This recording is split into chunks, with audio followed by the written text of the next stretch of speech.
Good day, USA!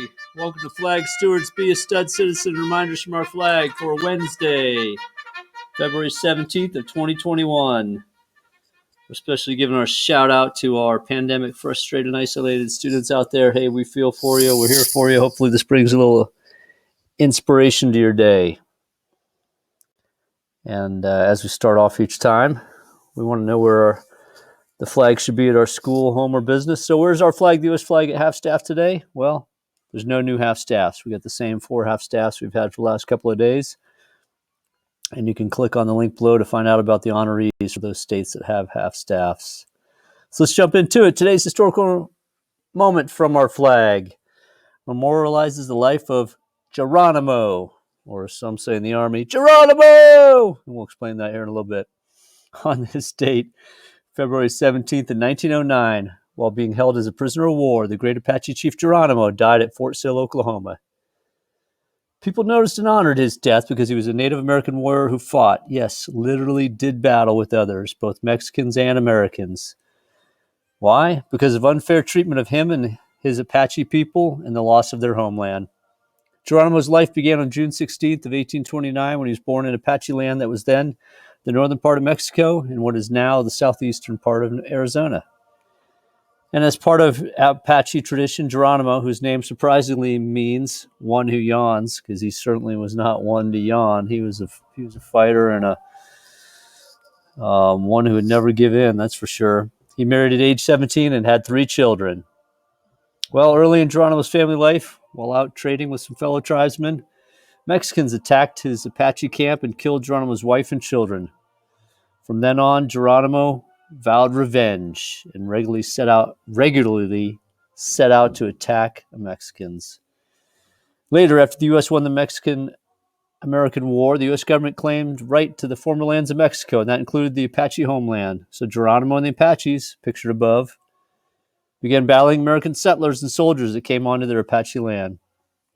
After several battles, a treaty was finally signed with the government, and the Apaches moved to their designated Indian reservation where they faced starvation. Yeah, of course. The U.S. government broke the rules of the treaty, so Geronimo resumed attacking Americans for the next 12 years.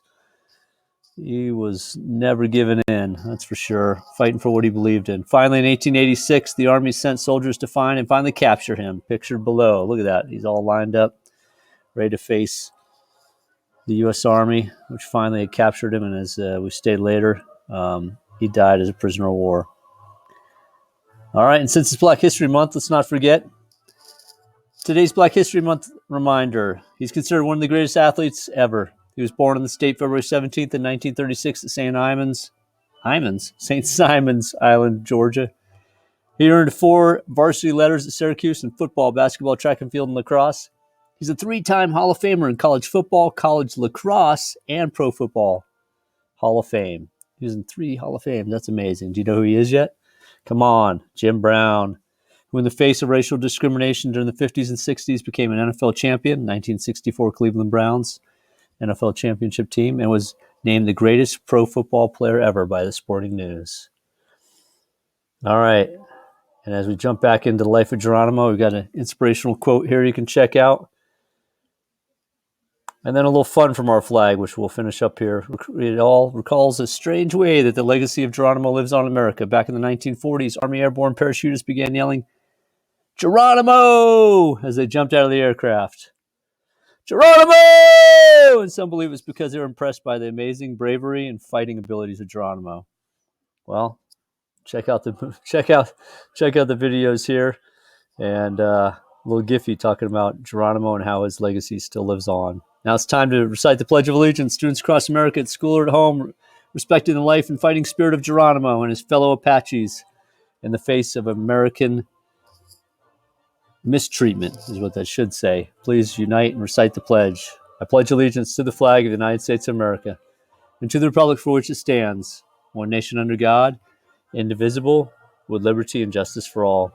That's it. Go out and be a stud citizen. Keep America beautiful. Remember, in God we trust.